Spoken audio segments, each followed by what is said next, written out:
June 15th, 1944, 10:42 a.m., Imperial General Headquarters, Tokyo. The ceiling fans turn slowly in the heavy summer air. Cigarette smoke gathers beneath the beams of the conference room, curling around polished wooden pillars. Outside, cicadas shriek in the heat. Inside, the Empire is calm. Lieutenant General Hideki Tojo stands at the head of the long lacquered table, his uniform, immaculate ribbons perfectly aligned. Beside him, Army Chief of Staff General Yoshijiro Umezu adjusts his spectacles and studies a wall map that stretches from Manchuria to the Mariana Islands. The Pacific dominates the parchment, an ocean vast enough to swallow any threat. Colonel Masanobu Tsuji taps the map with a bamboo pointer. "Saipan," he says evenly. "Even if the Americans take it, the distance to Tokyo is still over 2,400 kilometers. Their bombers cannot reach us in strength." Several officers nod.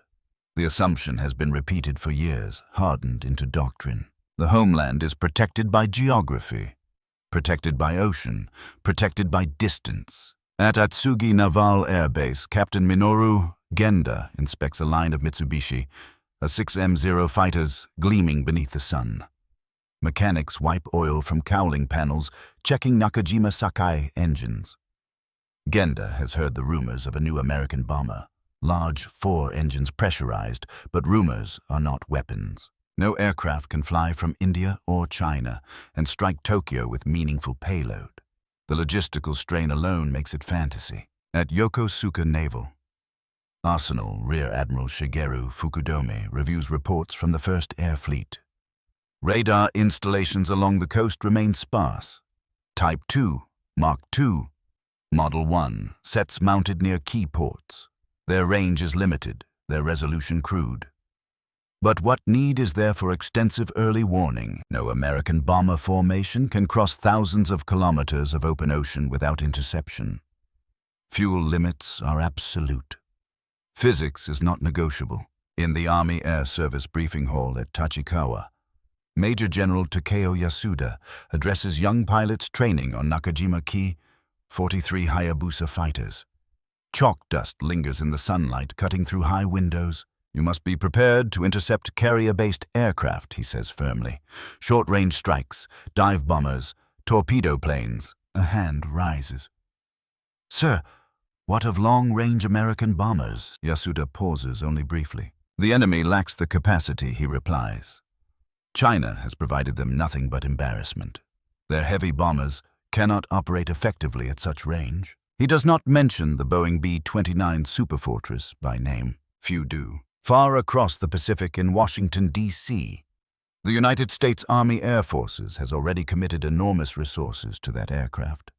But in Tokyo, the B-29 exists only as an abstraction, a technical curiosity with impossible requirements. Even when intelligence from Manchuria reports sightings of unusually large American aircraft over India, the data is filtered, doubted, minimized. Exaggeration, Colonel Tsuji remarks in a smaller side meeting that afternoon.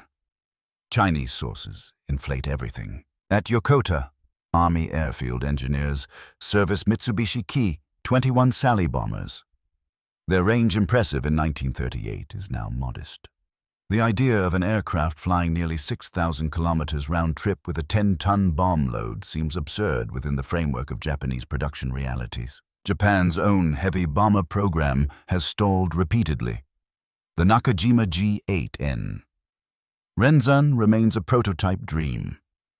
The Empire's industrial output is strained, supplying fighters and naval aircraft. In quiet offices overlooking Tokyo Bay, planners rely on arithmetic. Distance from Saipan to Tokyo, roughly 2,400 kilometers.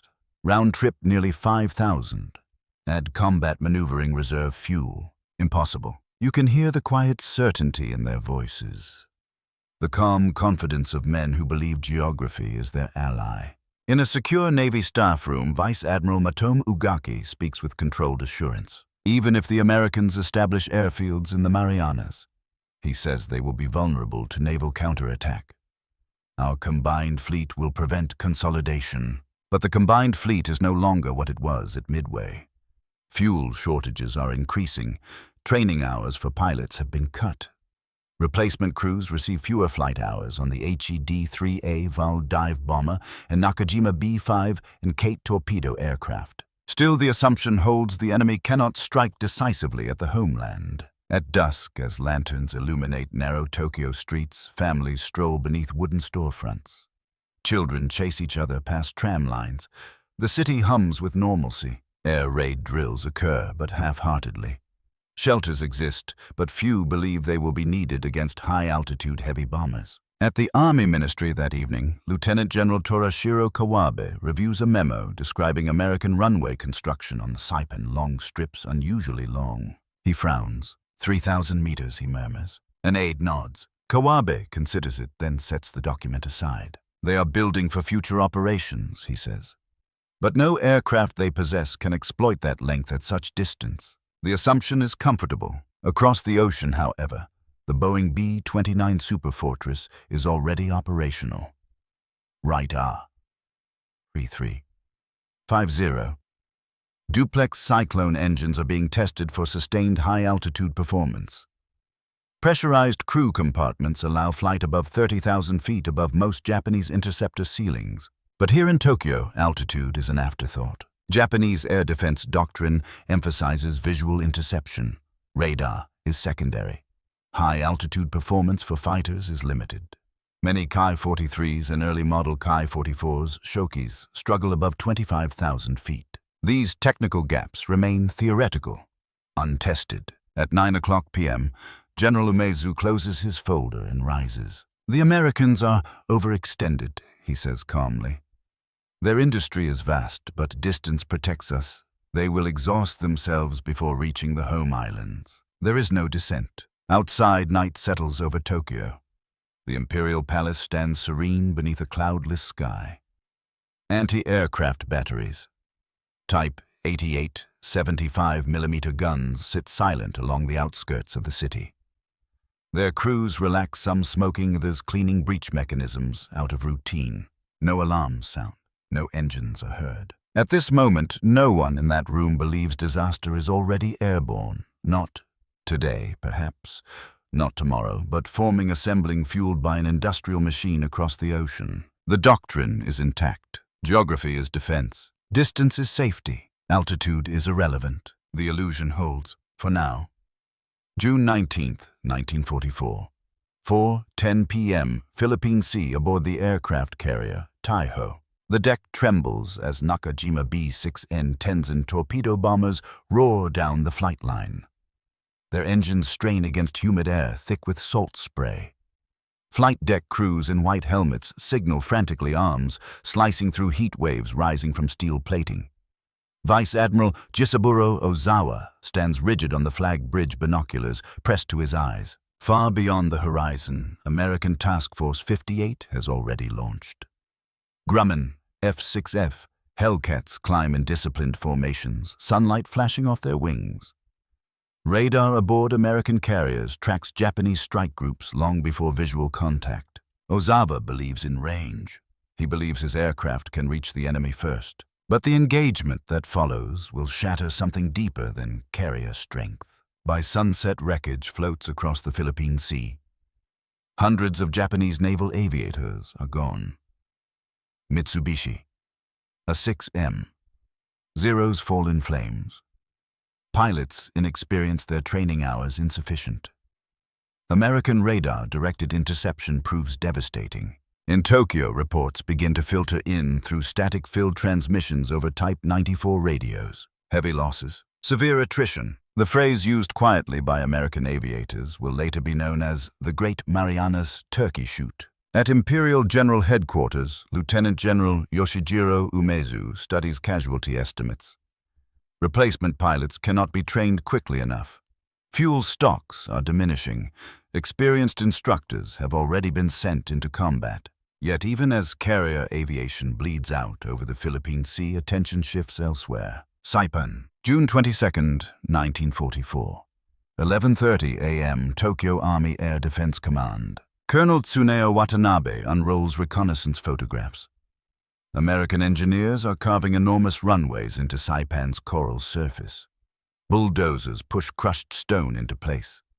Graders level strips far longer than anything needed for carrier aircraft. Watanabe runs a finger along one runway measurement. 3,000 meters. He glances up. This length is excessive, he says carefully. A senior officer shrugs. They are preparing for contingencies. Watanabe does not argue. He has read limited intelligence summaries describing a new American bomber, the B-29 Superfortress. He has seen estimates of its range and altitude performance. He has also seen dismissals attached in red ink. Unconfirmed, exaggerated, unlikely in strength. At Yokosuka, Rear Admiral Shigeru Fukudome receives a technical brief from Naval Intelligence. The B-29 reportedly carries Wright R-3350 engines capable of sustained high-altitude operation. Pressurized crew compartments allow flight above 30,000 feet. Fukudome reads the altitude figure twice. 30,000. Most Mitsubishi A-6M0 fighters lose performance well below that ceiling. The Nakajima Ki 44. Shoki can climb higher, but in limited numbers. The newer Kawasaki Ki 61 Hien struggles with engine reliability. He closes the report. Production numbers, he asks. The intelligence officer hesitates. Increasing, sir. How many? Dozens per month. Possibly more. Silence lingers in the room. Then Fukudome nods once. They cannot deploy them in sufficient numbers from such distance. The sentence is delivered firmly, as if volume can alter arithmetic. June 27, 1944.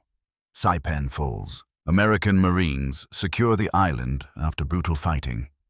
Japanese defenders, commanded by Lieutenant General Yoshitsugu Saito, are annihilated. Civilian casualties are staggering, but what matters now is concrete. Within days, Seabees begin expanding Aslito Airfield. Steel matting is laid across leveled coral. Fuel storage tanks rise beside runway edges. Ammunition depots fill. In Tokyo, General Hideki Tojo convenes a meeting. The atmosphere is tighter now. News from the Marianas has shaken confidence, but not yet doctrine. Even with Saipan lost, Tojo says, voice steady, the enemy must consolidate. They cannot immediately strike the home islands. Colonel Masanobu Tsuji speaks. The distance remains prohibitive. Their aircraft would require unprecedented fuel efficiency. He does not mention that American industry has already solved that problem. In late July, reconnaissance aircraft from Japan attempt long-range scouting over the Marianas. Few return. American fighter patrols dominate the airspace. Reports from submarine commanders indicate increased tanker traffic towards Saipan. Massive fuel shipments. At Tachikawa Air Base, Major General Takeo Yasuda oversees a limited high-altitude interception drill. A formation of Nakajima Ki 84 Hayate fighters attempts to simulate a climb to 30,000 feet. Engines strain. Oil temperatures spike. One aircraft aborts due to mechanical failure. Another struggles to maintain formation. Yasuda removes his headset. Altitude performance is insufficient, he says quietly to his chief engineer. The engineer nods. Supercharger limitations, he replies. And fuel quality. Fuel quality. Japan's refining capacity has been degraded by submarine blockade. High-octane aviation fuel is scarce. Engines designed for optimal performance cannot always receive it. These warnings accumulate like distant thunder. In early August, radio intercept operators pick up unfamiliar call signs over the Marianas. Long-coded transmissions consistent with heavy bomber coordination. At Imperial Navy Technical Department, a young analyst calculates potential bomb load at maximum range for a B-29. He writes the number on a chalkboard, 5 to 7 tons. He erases it quickly when a superior enters. It is theoretical, he explains.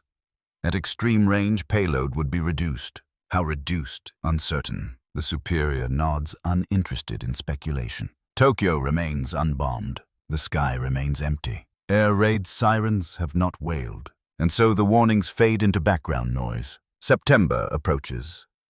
American construction continues uninterrupted. Runways stretch wider. Fuel depots multiply. Radar installations accompany them. At Yokota Army Airfield, Colonel Watanabe tries once more to raise the issue. If the B-29 can operate from Saipan, he says in a smaller briefing, Tokyo lies within operational radius. An older general waves a hand dismissively. Speculation breeds panic. We will respond if necessary. Respond? With what radar coverage? With what high-altitude interceptors? With what trained pilots? Still no bombs fall. Civilians in Tokyo continue daily routines. Trams rattle along tracks. Factory whistles mark shift changes. Children practice evacuation drills half-heartedly. At night, searchlight crews conduct exercises, beams probing clear skies. Anti-aircraft batteries test fire occasionally, the recoil echoing across empty air. You can feel it now. The unease beneath certainty. The doctrine has not yet cracked, but it has begun to strain. Somewhere beyond the horizon at airfields carved from coral, enormous silver aircraft sit on freshly poured runways. Crews walk beneath wings that span over 43 meters. Ground personnel load bombs into cavernous bays. Engines are tested at full throttle. Propellers blur into circles of steel. The distance has been measured, the fuel calculated, the altitude confirmed. And in Tokyo, despite scattered warnings, belief still outweighs evidence. Geography remains the shield until the day it fails. November 1st, 1944, 11:47 p.m. Tokyo Air Defense Command Headquarters. Rain taps lightly against reinforced windows. The city is dark, blacked out under strict night regulations. Lieutenant Colonel Tsuneo Watanabe leans over a plotting table illuminated by a single shaded lamp. A Type 2. Mark II Model 1, radar set positioned outside the capital, hums with uneven electrical rhythm. Its cathode ray tube flickers with faint, uncertain returns. An operator stiffens. Contact. Bearing southeast. Range approximately 300 kilometers. Watanabe does not look up immediately. Altitude estimate, unknown.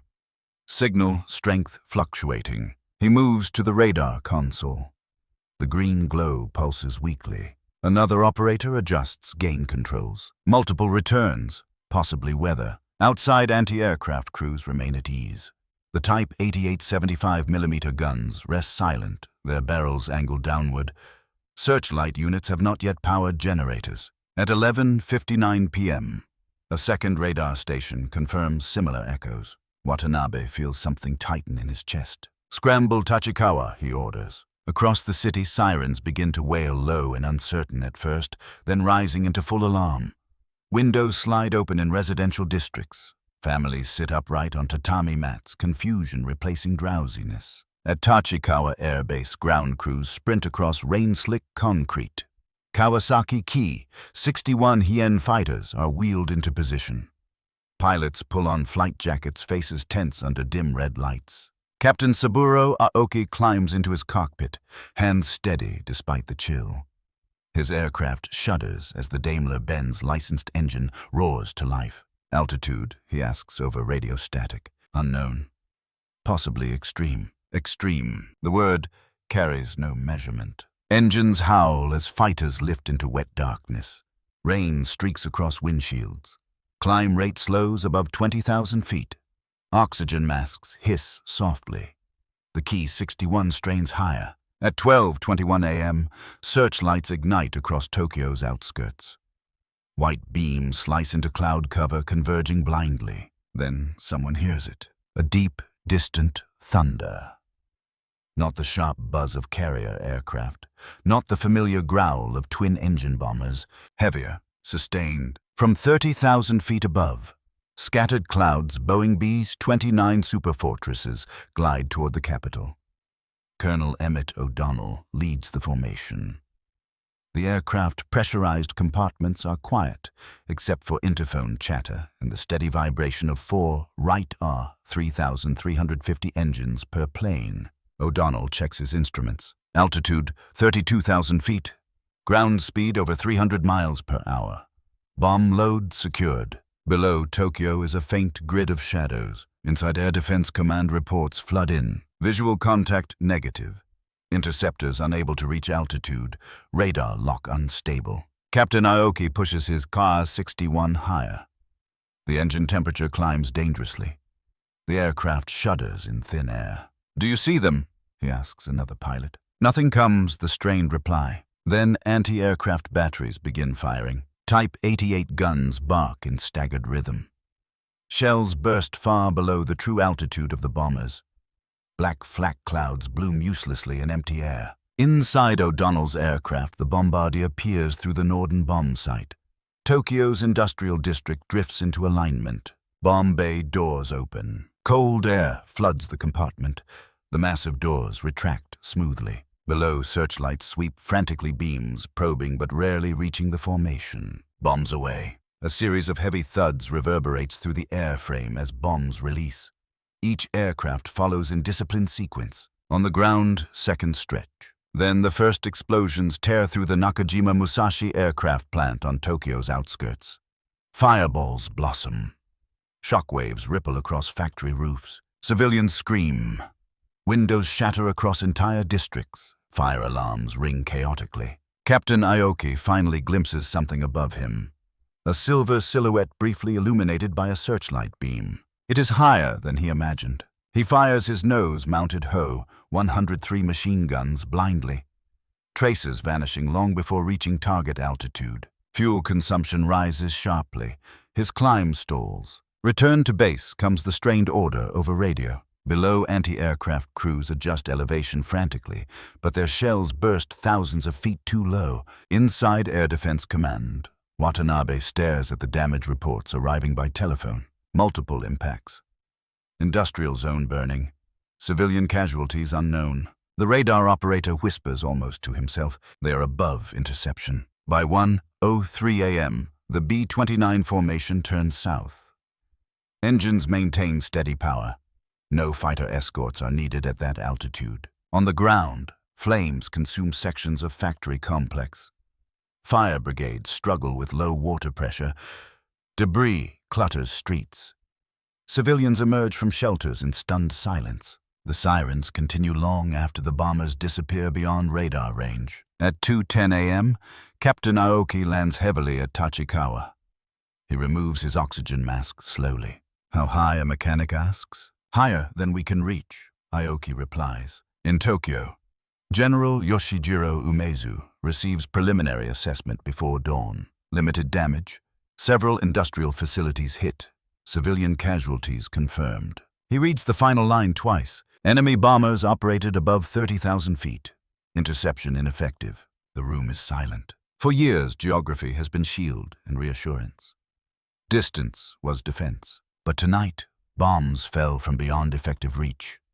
From altitudes where Japanese fighters gasp for power and anti-aircraft shells bloom harmlessly. At sunrise, smoke rises over the capital in thin gray columns. The city still stands. The damage is not yet catastrophic, but something invisible has broken. The sky is no longer sanctuary, and the men who believed it was feel the first crack in certainty widen. November 24th, 1944. 12:05 p.m.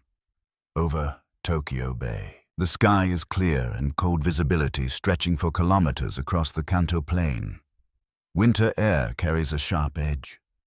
Fishermen along the coast pause as a distant vibration hums through the atmosphere. Inside the plotting room at Tokyo Air Defense Command, radar screens bloom with unmistakable clarity. Large formation, bearing southeast, range 280 kilometers, multiple groups. Lieutenant Colonel Tsuneo Watanabe does not hesitate this time. Full alert, scramble all available units. Sirens erupt across the capital in a unified, urgent wail. Searchlight crews stand ready even though daylight renders them useless. Anti-aircraft batteries crank elevation gears upward in anticipation. Tachikawa and Yokota airfield's engines ignite in rapid succession. Kawasaki Ki, 61. Hien fighters and Nakajima Hi-44. Shoki interceptors surge down runways, their propellers biting into cold air. Captain Saburo Aoki climbs again, jaw clenched. He has studied the previous raid reports. The enemy will be high.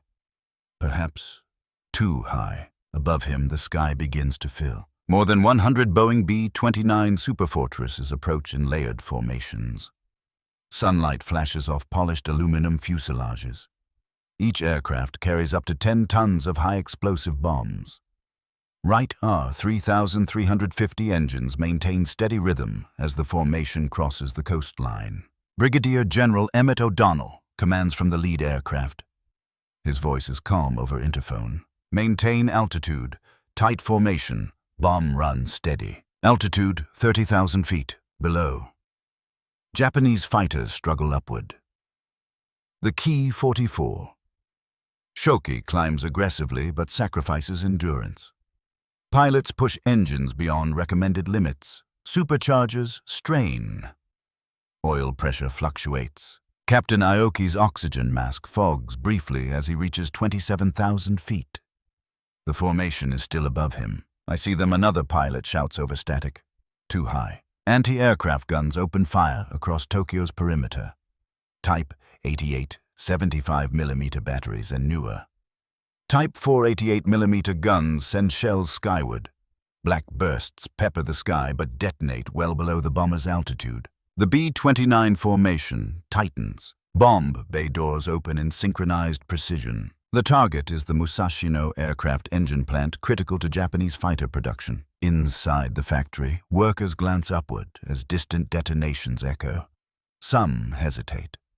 Others continue assembly tasks, convinced the altitude will spare them. At 12:23 p.m., the first bombs fall. Explosions tear through steel frameworks. Roof sections collapse. Machinery is hurled across production floors. Fire erupts along fuel lines. Shockwaves shatter glass across entire districts. Captain Aoki dives slightly to gain speed, attempting a firing pass. He pulls the trigger. Tracers arc upward, fading before reaching target. A Ki-44 pilot manages to climb marginally higher. He fires upward rounds, striking the underside of a trailing B-29. Small flashes spark along its wing route. Inside the American bomber, warning lights flicker. Minor hit-a-gunner reports. The aircraft maintains formation. The defensive armament of the B-29 activates. Remote-controlled turrets pivot automatically, guided by central fire control systems. 50-caliber machine guns unleash controlled bursts downward. A Ki-44 is caught in crossfire. Its wings shears off. The aircraft spirals into the city below. On the ground, civilians watch debris rain from the sky alongside bombs. Air raid shelters tremble as shockwaves pass overhead. Within Air Defense Command, reports pour in. Interceptors unable to reach sustained altitude. Enemy defensive fire effective.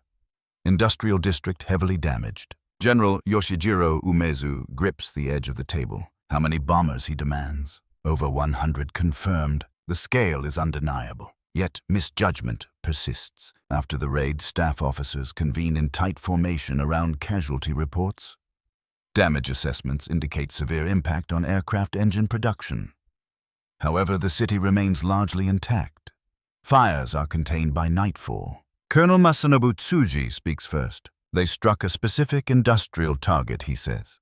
Precision bombing at altitude reduces incendiary spread. They cannot destroy the city in this manner. Others nod cautiously. The assumption shifts slightly but does not collapse. High-altitude precision bombing is inefficient against dispersed urban structures. Weather over Japan is unpredictable. Jet stream winds complicate bomb accuracy. The Americans, they reason, will face diminishing returns. At Yokota Air Base, Captain Aoki removes his gloves slowly. They were untouched, he tells a mechanic. Even when hit, they held formation. How do we stop them? The mechanic asks quietly. Aoki has no answer. In Tokyo that evening, Emperor Hirohito receives briefing in private chambers. His face remains composed, but the reports are sobering. Enemy bombers over capital in strength. Interception largely ineffective. Industrial damage significant. Still, official statements reassure the public. Damage limited. Enemy losses inflicted. Air defenses strengthening. New strategies are proposed. Increase fighter patrols. Deploy more Ki-84 Hayate interceptors with improved altitude performance. Accelerate development of the Mitsubishi J-2M Raiden designed for high-altitude interception. But production delays and fuel shortages hamper rapid deployment. Meanwhile, on Saipan, American ground crews reload bomb bays with mechanical efficiency. Crews debrief. Adjustments are made for wind drift. Formation spacing is refined. Distance has proven irrelevant. Within weeks, another raid follows.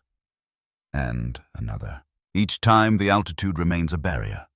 Each time, Japanese interceptors climb desperately, engines protesting. Each time, bombs fall with growing confidence. Tokyo endures, but bleeds. The original belief that no bomber could reach the homeland has been disproven. Yet leadership clings to a revised comfort. High-altitude bombing is survivable. Precision strikes are containable. The capital will endure. They do not yet imagine a different tactic. They do not yet anticipate what will happen when altitude is traded for something far more devastating. For now, they believe escalation has limits. They are wrong.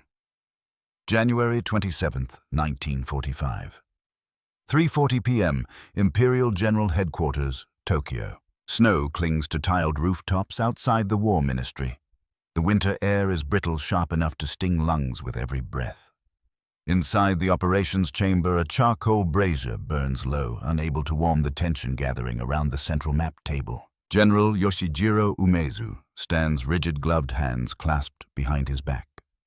Before him, damage reports from the latest B-29 raid are arranged in neat columns. The numbers are no longer abstract. Aircraft engines destroyed, assembly lines halted, rail junctions disrupted, civilian casualties rising. Lieutenant Colonel Tsuneo Watanabe speaks carefully. The enemy formations are increasing in size. 200 aircraft in the last strike. 200. The room absorbs the figure in silence. Colonel Masanobu Tsuji clears his throat. Despite numbers, their accuracy remains inconsistent. High-altitude bombing suffers from wind distortion. We can disperse production. Disperse. The word feels like retreat. Across Tokyo's industrial districts, factory managers have already begun relocating machinery into smaller workshops. Lathes and presses are dismantled and transported into residential neighborhoods. Production continues in school buildings, in converted warehouses, in wooden structures never designed for such load. But this fragmentation carries risk. At Yokota Air Base, Captain Saburo Aoki studies performance charts for the Nakajima Ki 84 Hayate. It is one of the few fighters capable of challenging altitude. Its Homare engine provides improved climb rate, but reliability suffers due to fuel impurities and rushed manufacturing. Ground crews work under dim lights, patching bullet holes from defensive fire. Replacement parts arrive inconsistently. Climb profile adjustment, an engineer suggests. Approach from sun angle. Aoki nods. Tactics evolve, but physics does not. On January 27th, 29 formations strike again, targeting the Nakajima aircraft plant at Ota. This time, Japanese interceptors coordinate more aggressively. Ki-84 fighters reach near operational ceiling. A few manage to inflict damage. One B-29 trails smoke, eventually losing altitude over the Pacific. Cheers erupt briefly in Air Defense Command. A small victory. Yet the plant burns regardless. Inside the American command structure, something shifts. Major General Curtis LeMay assumes command of 21 Bomber Command in the Marianas. He studies reconnaissance photographs of Tokyo's dense urban grid. Wooden structures packed tightly together, narrow streets, highly flammable construction. He considers altitude. He considers jet stream winds that scatter bombs unpredictably at 30,000 feet. Then he considers a different approach. At Imperial Navy Technical Department reports indicate increased American experimentation with incendiary devices.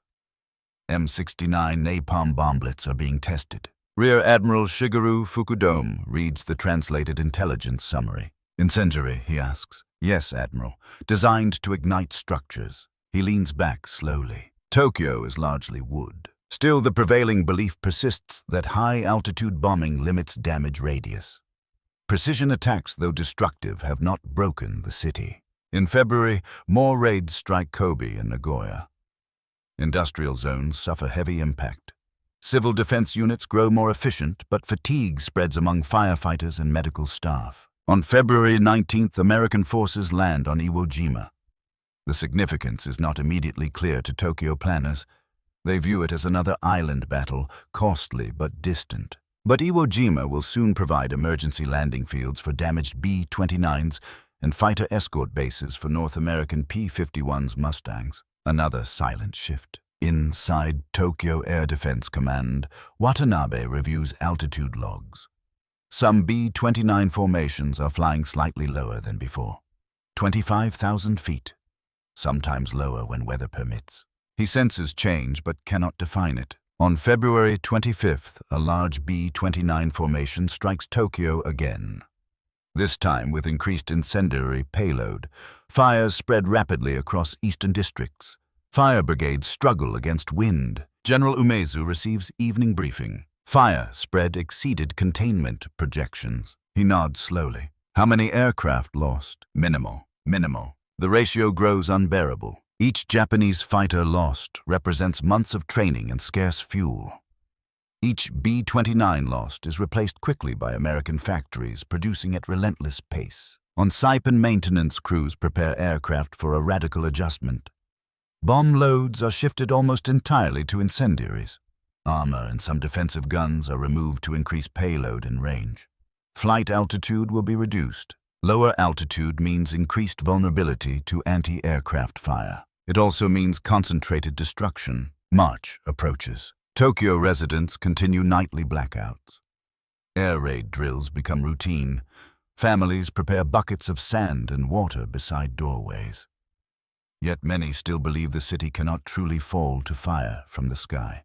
Distance was their first shield. Altitude was the second illusion. Now both are eroding. On March 5th, intelligence intercepts indicate an unusually large American assembly over the Marianas. Weather forecasts predict clear skies over Tokyo. Inside Air Defense Command, Watanabe senses unease ripple through operators. Another high-altitude strike, someone asks. He does not answer. At Yokota, Captain Aoki inspects his Ki-84 carefully. He notices subtle engine vibration at idle. The mechanic shrugs apologetically. Fuel quality. Uncertain, he says. Aoki climbs into the cockpit anyway. In the War Ministry, General Umezu signs additional orders to expand anti-aircraft deployment around civilian districts. More Type 488mm guns are positioned, but ammunition stocks are finite. Nobody says it aloud, but the pattern is visible. The raids are growing larger. The fires are spreading faster. The defenses are not scaling at the same rate. Still, official communiques reassure. The Homeland stands firm. The enemy bleeds. Victory requires endurance, but endurance requires the industry. Industry requires factories. Factories require protection, and protection has proven thinner than doctrine allowed. In quiet corners of the capital, some officers begin to admit privately what they will not say in conference rooms. If the Americans abandon precision for devastation, the consequences could be catastrophic. The turning point approaches unacknowledged but inevitable, and when it arrives, it will not resemble anything Tokyo has yet endured. March 9th, 1945. 10:46 p.m. Tokyo. The night air is unusually mild. A steady wind blows from the northwest, dry and persistent. In neighborhoods east of the Sumida River, families settle into uneasy sleep. Air raid sirens have become familiar companions over recent months, their warnings often followed by distant explosions confined to industrial districts. At Tokyo Air Defense Command, Lieutenant Colonel Tsuneo Watanabe studies radar returns with growing unease. Large formation, bearing southeast, range 400 kilometers, numbers exceeding previous raids. How high, a staff officer asks. The radar operator hesitates. Lower than usual. Lower. The word lands heavily. At Yokota Air Base, Captain Saburo Aoki is already strapping into his Nakajima Ki-84 Hayate. Engines roar to life across the airfield. Pilots exchange brief glances beneath dim red lamps. No one speaks of fear, but it presses against their chests. Altitude reports arrive. Enemy formation approximately 7,000 feet. 7,000, far below the unreachable heights of previous raids. Inside the lead B-29 over the Pacific, Major General Curtis LeMay's new directive is in full effect. Aircraft fly at low altitude to improve incendiary accuracy. Defensive guns removed from some positions reduce weight. Bomb bays are filled almost entirely with M69 incendiary bomblets. At 11:30 p.m., the first wave crosses the coastline. Searchlights ignite instantly, sweeping the dark sky. This time, their beams find targets quickly. Silver fuselages reflect brilliant white against blackness. Anti-aircraft guns open fire with furious intensity. Type 88 and Type 4 guns hammer the sky. Shells burst closer than ever before. Captain Aoki climbs sharply and spots a B-29 illuminated ahead of him. It is massive, closer than he has ever seen one. He fires tracers streaking into its fuselage. Sparks flash along the wing route. The bomber shudders but continues. Inside Tokyo's eastern wards, people look upward in disbelief. The aircraft are low enough to hear individual engines. A deep mechanical roar fills the night. At 12:08 a.m., the first incendiaries fall. They do not explode like high explosives. They strike rooftops, burst, and scatter flaming gel across wooden beams and paper walls. Thousands of small fires ignite simultaneously. Within minutes, isolated blazes merge. The wind feeds them. Streets become corridors of flame. Roofs collapse inward. Entire blocks ignite in cascading sequence. Fire brigades attempt containment, but water pressure fails as mains rupture under heat. Buckets and hand pumps are useless against walls of fire racing faster than men can run. Inside Air Defense Command, telephone lines ring without pause. Fires uncontrollable in Honjo. Sumida District fully engaged, civilians trapped. Watanabe grips the edge of the plotting table. Deploy additional interceptors, he orders. But fuel reserves are thin. Aircraft numbers are limited, and more B-29s keep arriving. Captain Aoki makes another pass at a bomber. Defensive 50-caliber machine guns rake the sky. His canopy shatters partially. He pulls away, heart pounding. Below him, Tokyo burns in a widening inferno. At 1:15 a.m., the wind intensifies. Flames leap across canals. Wooden bridges ignite instantly. Air temperature rises so rapidly that people suffocate in streets before flames reach them. Hospitals overflow within minutes. Many are struck directly. Patients unable to move are left behind as medical staff flee advancing fire. General Yoshijiro Umezu receives the first consolidated report at 1:40 a.m. Eastern Tokyo engulfed. Firestorm conditions developing. Firestorm. The term had appeared in intelligence briefings regarding German cities bombed by Allied forces. It was theoretical in Tokyo. Now it is reality. A massive updraft forms as superheated air rises. Wind rushes inward to replace it, feeding the flames further. Debris swirls in fiery vortices. Entire neighborhoods vanish in minutes. Captain Aoki watches helplessly from above as columns of flame reach toward him. He has no target now.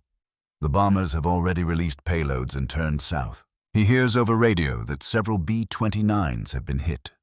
A few trail smoke toward the Pacific, but the formation continues largely intact. By 3 a.m., over 1,000 tons of incendiaries have fallen. Civilian shelters designed for limited bomb blast protection become death traps when oxygen is consumed by surrounding fire.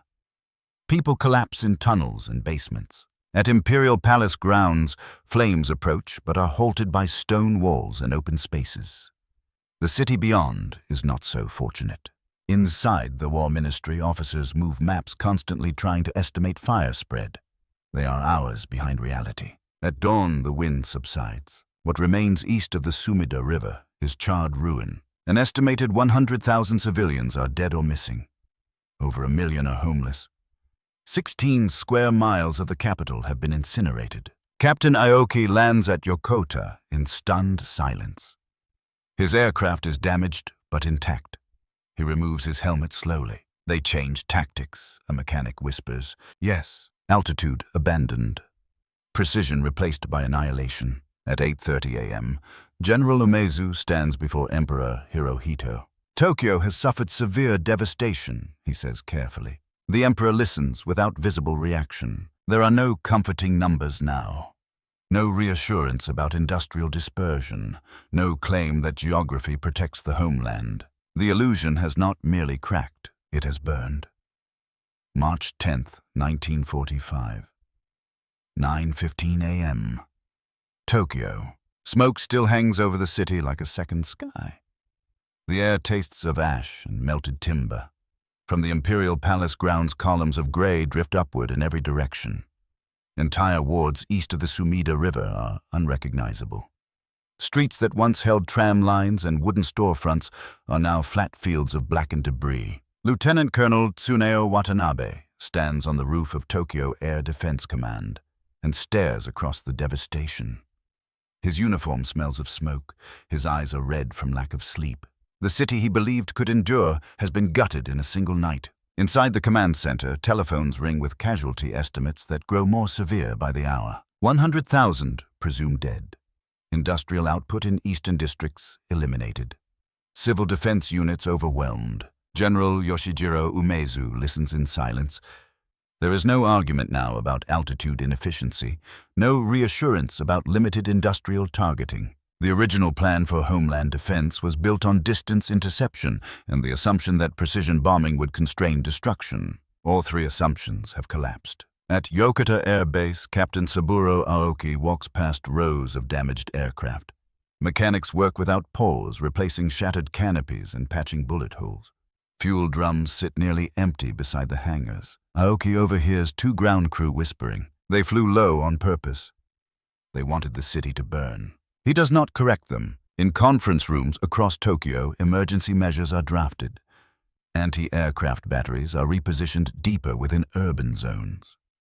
Additional, Type 4. 88mm guns are dragged through rubble to new firing points. Ammunition stocks are counted carefully. But numbers reveal a grim truth. Even if every gun fired continuously, it could not stop hundreds of bombers flying at coordinated low altitude. At Imperial General Headquarters, Colonel Masanobu Tsuji speaks with forced composure. The enemy risked lower altitude to increase incendiary impact. This exposes them to greater losses. We can exploit this. General Umezu looks at him steadily. Losses were minimal. Umezu replies. Reports confirm that although several B-29s were damaged, the vast majority returned safely to the Marianas. American industry replaces lost aircraft faster than Japan can replace lost fighters. Meanwhile, reconnaissance indicates continued buildup on Saipan, Tinian, and Guam. Runways operate around the clock. Bombers launch in waves, land, refuel, rearm, and launch again. On March 12th, Nagoya is struck with similar incendiary tactics. Fires spread rapidly through residential districts surrounding industrial centers. Osaka follows days later. Kobe burns under concentrated attack. The pattern is unmistakable. The Homeland is now within sustained reach. At Tachikawa, Aoki attends a briefing on new interception strategies. The Mitsubishi J-2M, Raiden designed specifically for high-altitude interception, is discussed. Its climb performance is promising, but production numbers remain limited. Engine reliability issues persist. We must concentrate fighters around Tokyo and major industrial cities, a senior officer declares. Fuel allocation, Aoki asks quietly. The room falls silent. Fuel convoys from Southeast Asia have been devastated by American submarines. High-octane aviation fuel is rationed severely. Training flights are reduced to preserve reserves. Pilots are ordered to conserve ammunition and avoid unnecessary engagements. But every engagement is necessary now. On March 18th, American carrier-based aircraft strike Kyushu airfields in preparation for the invasion of Okinawa. Japanese aircraft are destroyed on the ground in large numbers. The capacity to contest the air diminishes further. Inside Tokyo, survivors sift through ruins. Charred bodies line canal banks. Families search for relatives among ash and twisted metal. The psychological impact spreads faster than fire. Air raid sirens now trigger immediate panic. Evacuations accelerate. Children are sent to rural villages. Government ministries relocate some operations underground or to mountain facilities. Yet relocation cannot replace lost factories or burned infrastructure. At Air Defense Command, Watanabe studies a new intelligence summary. American P-51. Mustang fighters are now operating from Iwo Jima, escorting B-29 formations. Long-range fighters with superior speed and altitude capability. Escort. The word seals the collapse of earlier defensive hopes. Previously, Japanese planners had assumed that even if bombers reached Tokyo, they would lack fighter protection at such range. Interceptors could exploit this vulnerability. Now Mustangs appear over the capital, engaging Japanese fighters before they reach bomber formations. Captain Aoki experiences this directly on March the 23rd. Climbing toward a B-29 group, he suddenly sees a sleek American fighter diving from above. The Mustang's .650 caliber machine guns blaze. Aoki rolls hard, narrowly avoiding destruction. The sky belongs increasingly to the enemy. Inside, the War Ministry General Umezu acknowledges what many already know. Our air defense capacity is deteriorating faster than it can be rebuilt. No one disputes him. The original Homeland defense concept envisioned layered protection. Outer perimeter, naval forces, mid-range island bases, then interceptor belts over the main islands. The outer perimeter is gone. The island bases have fallen. The interceptor belts are thin and exhausted. The plan has not merely failed. It no longer exists in practical terms. By late March, fires from repeated raids merge with industrial smoke to create a constant haze over parts of Honshu. Night skies glow faintly, even without active bombing. At Yokota, Aoki writes a brief letter to his family. He does not mention fear. He writes only of duty and honor. But in the quiet moments between raids, he understands something irreversible. The homeland is no longer protected by distance. The sky is no longer contested. The strategy built on geography has collapsed into ash, and the enemy shows no sign of stopping. April 7th, 1945. 6:20 a.m. Kure Naval District. Mist hangs low over the inland sea. The battleship Yamato prepares to depart on a one-way mission toward Okinawa. Vice Admiral Seiichi Ito stands on the bridge, expression unreadable.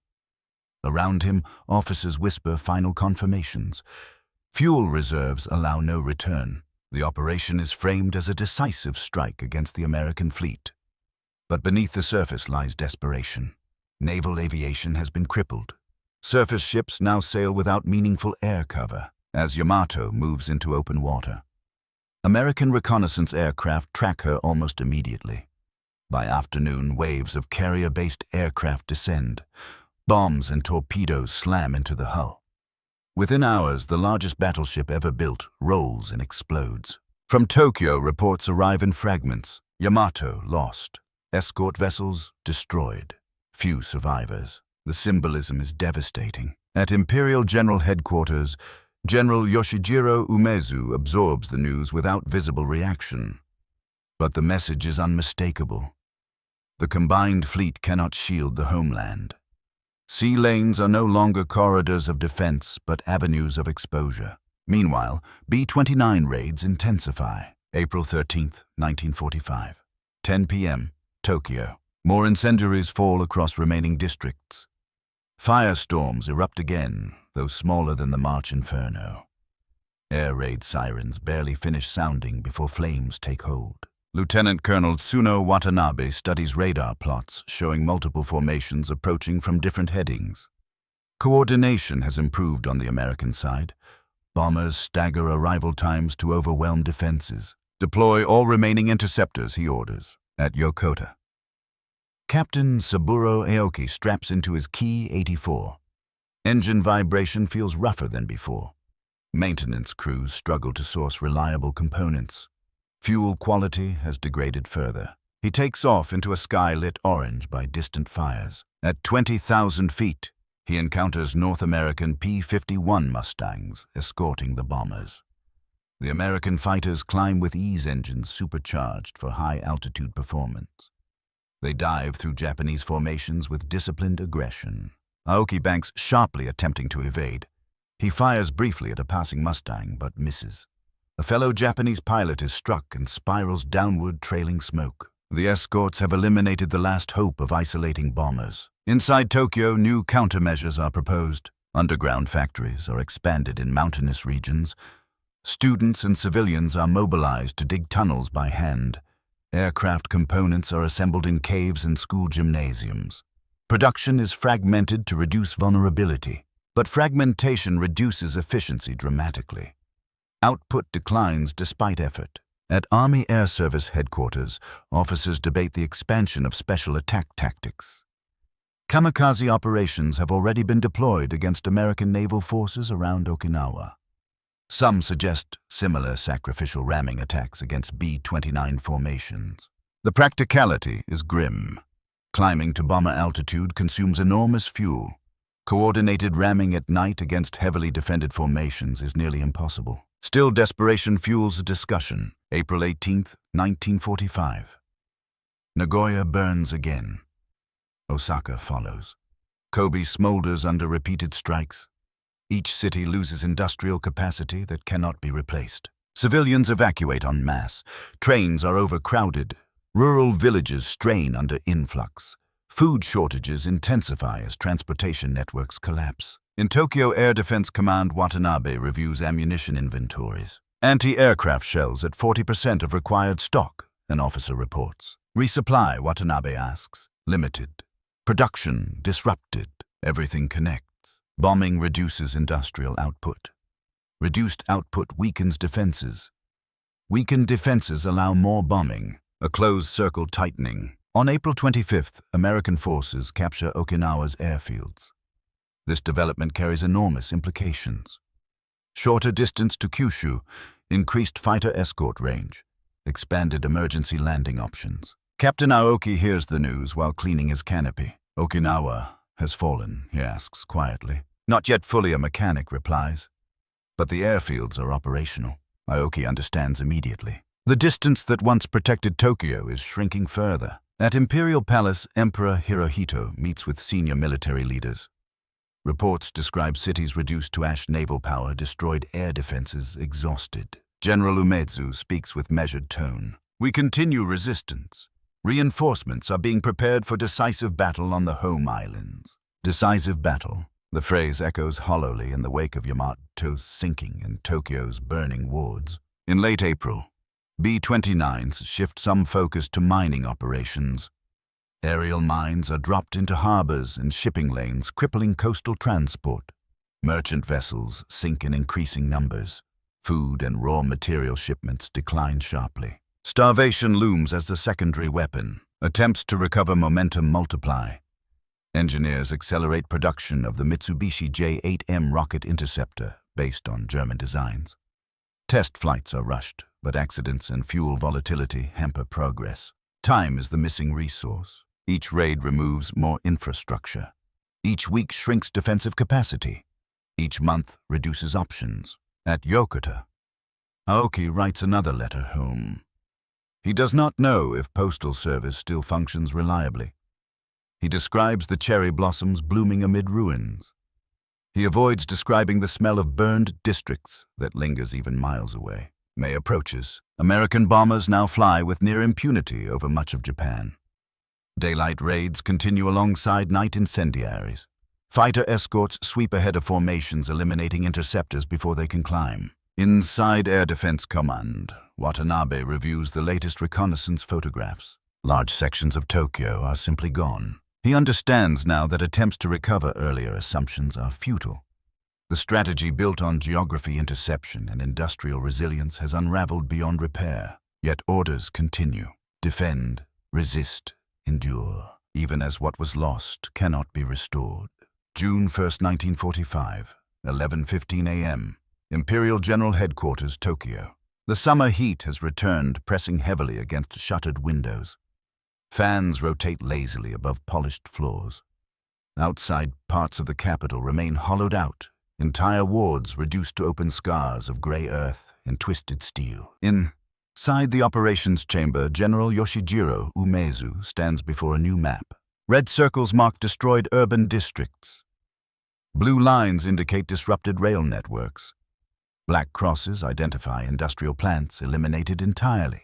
The pattern is overwhelming. Lieutenant Colonel Tsuneo Watanabe presents the latest air defense summary. Enemy bomber formations now average 300 aircraft per major raid. Fighter escort presence consistent. Interception success rate below 5%. Below 5%. The number lands without argument. On May 29th, a daylight raid of unprecedented size struck Yokohama. More than 500 B-29s dropped incendiaries across the port city. American P-51 Mustangs ranged freely overhead, engaging any Japanese fighter that attempted ascent. Captain Saburo Aoki had been among those who climbed that morning. He remembers the sun glinting off endless silver wings, the formation stretching beyond visible horizon. He remembers diving toward a trailing bomber only to see Mustangs flash across his canopy. He fired instinctively but was forced into defensive spirals. He remembers looking down afterward and seeing Yokohama engulfed in a single expanding blaze. Now he stands in a briefing room at Yokota, listening as an officer reads casualty figures. Aircraft lost in last engagement. 8. Enemy bombers confirmed destroyed. 2. 8 for 2. Fuel stocks are down to critical levels. Training for new pilots has been reduced to the bare minimum. Replacement aircraft suffer from inferior materials and inconsistent engine performance. In Tokyo, civilians move through blackened streets carrying salvaged belongings. Government ministries operate from partially intact buildings, windows, boarded corridors, dim. At the Imperial Palace, Emperor Hirohito receives reports daily. He asks precise questions about production capacity, civilian morale, and air defense readiness. The answers grow shorter. Production capacity severely degraded. Civilian morale strained but compliant. Air defense readiness limited. On June 5th, Kobe is struck again. On June 7th, Osaka. On June 9th, Tokyo experiences another massive incendiary assault. Each raid consumes additional neighborhoods not yet destroyed. The American strategy is no longer focused solely on military industry. Urban infrastructure itself has become target. At Air Defense Command, Watanabe studies radar plots with numb detachment. He has memorized the rhythm of approaching formations. Detection, scramble, climb, engagement, loss, withdrawal. It repeats with mechanical inevitability. On June 15th, reconnaissance confirms that American B-29 production continues at relentless pace. Hundreds more aircraft are scheduled for deployment. Iwo Jima now serves as emergency landing base and fighter staging point. The distance barrier that once comforted planners has inverted into a corridor for constant attack. Inside a closed-door meeting, General Umezu speaks more candidly than before. Our capacity to prevent aerial destruction is insufficient, he says quietly. No one contradicts him. Colonel Masanobu Tsuji, once confident in geographic defense, sits silently.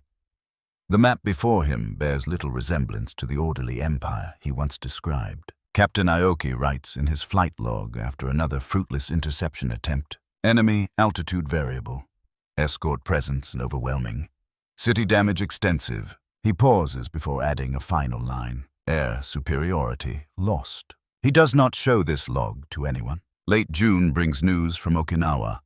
The island is effectively under American control after brutal fighting.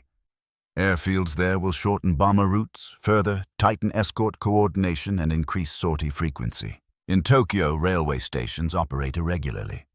Food distribution falters. Fire damage has disrupted water systems across multiple districts. And still bombers come. June 26, 1945. 2:40 p.m. Over Tokyo. 300 B-29s approach in broad daylight. Mustangs sweep ahead, engaging Japanese fighters before they can form up. Anti-aircraft batteries fire in dense patterns, but ammunition is rationed carefully. Captain Aoki manages one brief firing pass against a bomber. His rounds strike the fuselage. Smoke trails briefly, then stabilizes. Moments later, a Mustang dives through his formation. Aoki's wingman is hit and vanishes in flame. He pulls away, heart pounding, and glances downward. Another district is burning. Back at headquarters, Umezu studies cumulative damage assessments. Over 60% of Tokyo destroyed. Major cities across Honshu heavily damaged. Industrial production drastically reduced. Merchant shipping nearly eliminated by mining operations. The arithmetic is undeniable. Even if invasion can be repelled on beaches, the homeland itself is collapsing under sustained aerial assault. Geography has failed. Altitude defenses have failed. Industrial resilience has failed. For the first time, the realization moves beyond private doubt into official acknowledgement. The sky belongs to the enemy, and there is no realistic means left to reclaim it. The moment of realization is not dramatic. There is no shouted declaration, no sudden collapse, only a quiet, heavy understanding settling across command rooms and airfields alike. Japan cannot prevent the destruction falling from above, and it is only a matter of time before something even more devastating descends. August 6, 1945. 8:15 a.m. Hiroshima. The morning is bright and clear. Streetcars rattle along tracks near the Aioi Bridge. Factory workers move through gates with lunch tins in hand. Soldiers from local garrison units march in loose formation. Air raid sirens had sounded earlier, but were cancelled. Only a small number of aircraft were detected, high above the city at 31,000 feet. A single Boeing B-29 named Enola Gay maintained steady course. Colonel Paul Tibbets grips the controls with calm precision. The aircraft is lighter than typical incendiary missions. Its bomb bay carries a single device. Inside Hiroshima's military headquarters, officers glance at routine reports.